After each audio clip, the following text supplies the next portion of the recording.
सुभद्रा कुमारी चौहान की कहानी कैलाशी नानी। पता नहीं मेरी कैलाशी नानी अभी संसार में है भी या नहीं, लेकिन उनकी यादें इतनी ताज़ा हैं कि आज भी कैलाशी नानी वही अपनी मैली सी घुटने के ऊपर तक की धोती और फटी हुई मिर्जई पहने, बगल में रोटी और नमक की पोटली संभाले और हाथों में गायों के हाँकने का डंडा लिए ना जाने कितनी बार आंखों के सामने घूमती हुई दिख जाती हैं। वो गंवार अनपढ़ स्त्री जिसे अक्षर का भी ज्ञान न था, सहज ही भुला देने की वस्तु न थी। मेरी नानी ना होकर भी वो मेरी नानी थी। मेरे मामा के गांव में मामा के घर से 4-5 घर हटकर उनका छोटा सा झोपड़ा था, लिपा पुता, साफ। उस झोपड़े में ना तो कोई ऐसा दरवाजा था जो कभी बंद हो सके और ना ही कोई दूसरा सामान। बर्तनों के नाम पर कुछ मिट्टी के ठीकरे थे और बिस्तर की जगह थोड़ा पुआल पड़ा था। यही मेरी कैलाशी नानी की गृहस्थी थी। पड़ोसी ही उनके परिवार वाले थे और गांव के बच्चे उनके परमेश्वर। हाँ, तो मेरी कैलाशी नानी उस गांव के रहने वालों के जानवर चराने ले जाया करते थे। उस गांव में करीब 40 घर थे और घर के पीछे एक सेर अनाज चराई में मिल जाया करता था। यही कैलाशी नानी की जीविका थी। इसी में कैलाशी नानी का दान पुण्य हो जाया करता था और इसी नाज को बदल कर उन्हें रोज के व्यवहार के लिए नमक, तेल, मिर्च, मसाला भी लेना पड़ता था। पैसे तो गांव वालों को वैसे ही बड़ी कठिनाई से देखने को मिलते हैं। गरीबों की ही तरह कैलाशी नानी को भी पैसों का दर्शन दुर्लभ होना ही चाहिए। इस प्रकार का जीवन बिताकर भी कैलाशी नानी दुखी न थी। वो हमेशा खुश रहती थी, हंसती रहती थी, दूसरों की सेवा के लिए हमेशा तैयार। आधी रात को भी बुला लो तो वो तुम्हारा हर तरह का काम कर देंगी, फिर भी तुमसे किसी प्रकार की आशा न रखेंगी। शुरू जाड़े के दिन थे। एक दिन मामा के गांव से एक आदमी संदेशा लेकर आया कि मामा ने माँ और सब बच्चों को बुलवाया है। और फिर हम सब भाई बहन जब तक माँ ने मामा के घर चलने की तैयारी न की, उन्हें तंग कर डाला। सबसे बड़ा भाई मैट्रिक में था। उसकी पढ़ाई का हर्ज होगा, इसलिए उसको छोड़कर बाकी हम 4 भाई बहन को लेकर आखिर एक दिन माँ मामा के घर आ गई। माँ के साथ आने वाले सब भाई बहनों में मैं सबसे बड़ी थी। मेरी उम्र 10-11 के बीच में ही थी। हम सब भाई बहनों को मामा के घर तो कुछ अच्छा न लगता, पर मामा के घर से 100 फुट हटकर जो नदी बहती थी उसमें नहाने और कैलाशी नानी के साथ चराने के लिए जाने में बड़ा आनंद आता था। जहाँ कैलाशी नानी ढेरों को ले जाती थी, वहाँ दूर तक जहाँ भी दृष्टि पहुँच पाती सब हरा ही हरा दिखता था। दूर दूर तक 2-3 आम, ढाक और पीपल के पेड़ थे, जिनकी घनी छाया में हम लोग दोपहरी बिताते थे। गांव के छोटे बच्चों का एक झुंड कैलाशी नानी के नेतृत्व में ढोर चराने निकलता और फिर वहां केवल ढोर ही न चराए जाते थे। वहां कहानियां कही जाती, पहेलियां होती और कभी कभी रामलीला भी होती। और रामलीला तभी संभव होती जब राम बनने के लिए मैं और सीता बनने के लिए मेरी छोटी बहन साथ रहती। मतलब ये कि गांव में रहकर जितनी बातें संभव थीं, वहां हम लोग सभी करते। हम सभी भाई बहनों को इस ग्रामीण जीवन में बड़ा सुख मिलता। एक भाई बहुत छोटा था, वो तो माँ के ही साथ रहता, किंतु हम 3 और मुझसे छोटा भाई जो 8 साल का था और उससे छोटी बहन जो 6 साल की थी, रोज कैलाशी नानी के साथ जंगल में भाग जाते। मुझे याद है कि हम लोग घर के अच्छे से अच्छे भोजन को ये कहकर छोड़ देते थे कि अच्छा नहीं बना है। और सच, वो अच्छा न लगता था, किंतु कैलाशी नानी की जंगल में सूखी रोटियां नमक या कभी कभी चटनी के साथ खाने में जितना स्वाद आता था, उतना स्वाद कभी किसी भोजन में नहीं आया। रोटियां भी गेहूं की नहीं, ना जाने कितनी तरह के अनाज मिलाकर बनाई जाती थी। कैलाशी नानी को हर घर से एक ही अनाज तो मिलता ना था।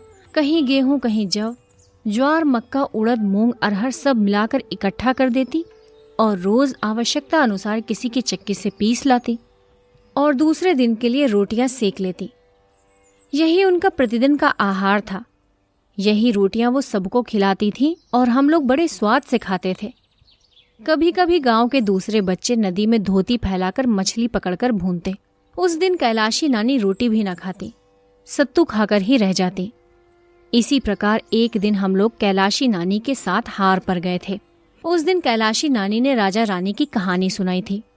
राजा की एक राजकुमारी थी, बड़ी नेक, बड़ी सुंदर।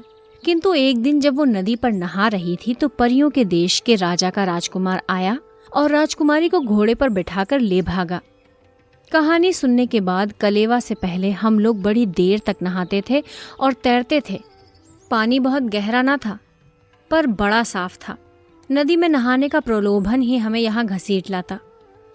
हाँ, तो उस दिन नहाते नहाते मुझे यही डर लग रहा था कि कहीं परियों के देश का राजकुमार ना आ जाए। वहाँ राजकुमार तो ना आया, पर जब नहा धोकर लौटी तो देखा कि कैलाशी नानी के पास कोई बैठा है।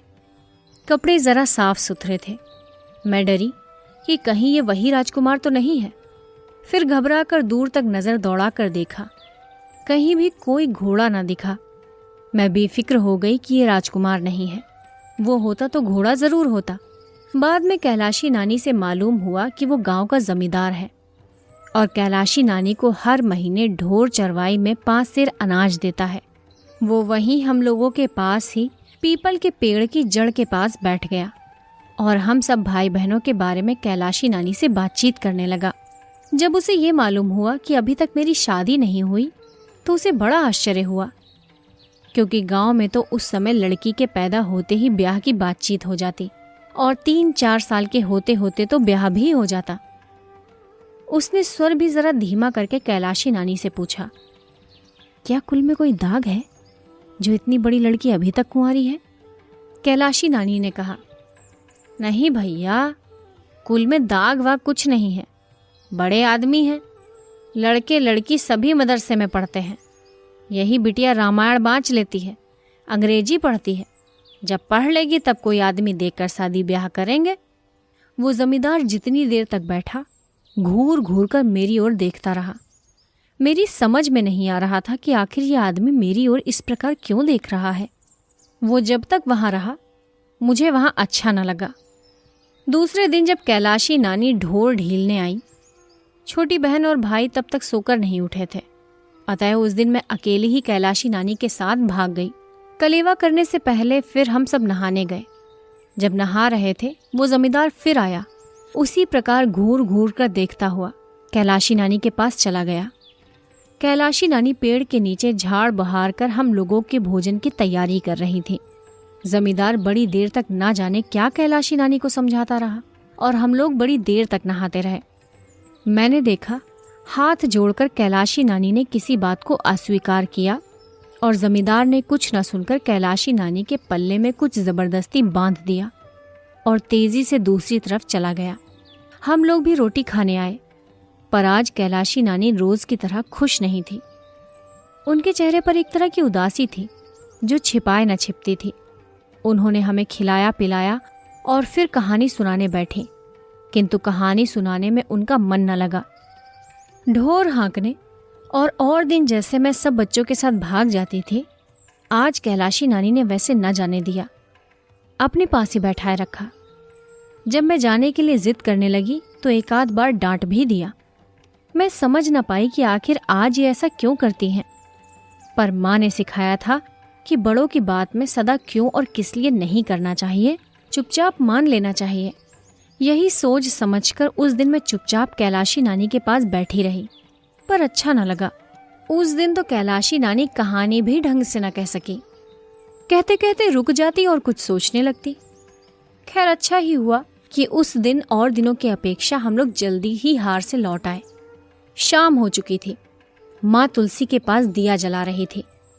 कैलाशी नानी छिपती हुई सी माँ के पास आई और इशारे से बुलाकर अलग कोठरी में ले गई। उन्होंने माँ से कहा कि सब बच्चों समेत वो जल्दी जल्दी घर वापस चली जाएं। कारण वो जमींदार माँ की दोनों लड़कियों को, यानी मुझे और मेरी छोटी बहन को, उड़ा ले जाना चाहता है। जमींदार का मेरे मामा से बहुत दिनों से बैर चला आता था। शायद बैर का बदला वो इस प्रकार लेना चाहता था।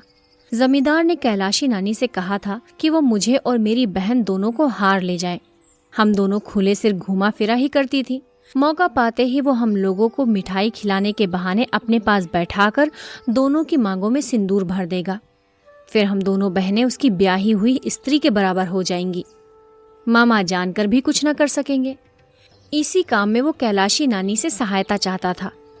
इसके लिए 10 रुपए तो उसने आज ही कैलाशी नानी के पल्ले में बांध दिए थे और 40 रुपए वो काम पूरा होने के बाद देगा। कैलाशी नानी का इतना ही काम था कि वो जरा सी सहायता दे दें। बस इतने में ही जमींदार का काम बनता था और कैलाशी नानी को 50 चांदी के चमकते हुए रुपए मिलते थे।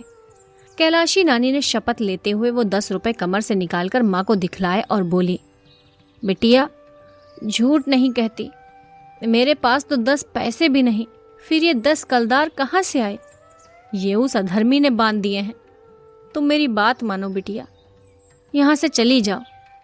जिस गांव का जमींदार इतना अधर्मी है वहां फिर ना आना। बिटिया का शादी ब्याह करके ससुराल भेज कर आना।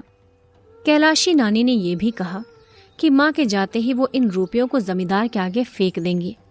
इस अधर्म का पैसा वो स्वीकार न करेंगी। मुझे याद आया है कि एक दिन मैं इकन्नी लेकर हार चली गई थी। कैलाशी नानी ने जब देखा कि मेरे पास इकन्नी है तो मुझसे लेकर बहुत संभाल कर पल्ले में कई गांठ लगाकर बांध लिया और शाम को लौटकर जब आई तो माँ को इकन्नी देकर बोली, पैसा कौड़ी बच्चों को न दिया करो, कहीं गिर जाता तो नुकसान हो जाता। थोड़ा भी नहीं, एक आना भी नहीं, एकदम नहीं। और माँ ने जब वो इकन्नी उन्हीं को वापस कर दी तब कैलाशी नानी के चेहरे से ऐसा भाव टपक रहा था जैसे उन्हें कहीं का खजाना मिल गया हो। कई बार इकन्नी को उलट पुलट कर देखने के बाद कैलाशी नानी ने बहुत संभाल कर उसे अपनी कमर में खोस लिया और माँ को जाने कितना ही आशीर्वाद देती हुई घर गई। वही कैलाशी नानी आज कमर में 10 कलदार बांधे थी। कल जरा सी बात के लिए 40 रुपए और मिलने वाले थे, पर कैलाशी नानी अधर्म का पैसा नहीं लेना चाहती थी। नहीं लेंगी। वो कल माँ को घर भिजवाए बिना ढोर लेकर हार भी न जाएंगी और तब जमींदार के रुपए उनके दरवाजे पर जाकर फेंक देंगी। फिर जमींदार चाहे तो महीनों का 5 सेर अनाज भी बंद कर दे। कैलाशी डरती नहीं, गांव भी तो उसी का है, चाहे तो निकाल दे। कैलाशी कहीं भी जाकर ढोर चराकर पेट पाल लेगी। पर सोने की ईंट दिखाकर भी कैलाशी नानी से अधर्म का काम नहीं करवा सकता कोई जबरन मांग में सिंदूर भरकर उनकी लड़कियों को अपने घर रख लेगा। माँ को इन बातों पर विश्वास नहीं था क्योंकि मेरे पिता वकील थे। वे जमींदार को इस मामले में जेल खाने की हवा खिला सकते थे। फिर भी माँ कैलाशी नानी के आग्रह को न टाल सकी। दूसरे दिन हम सब बच्चों के साथ घर चली आईं। तब से आज तक एक युग बीत गए, पर कैलाशी नानी का कोई समाचार नहीं मिला। सुभद्रा कुमारी चौहान की कहानी कैलाशी नानी। कथावाचक सोनम।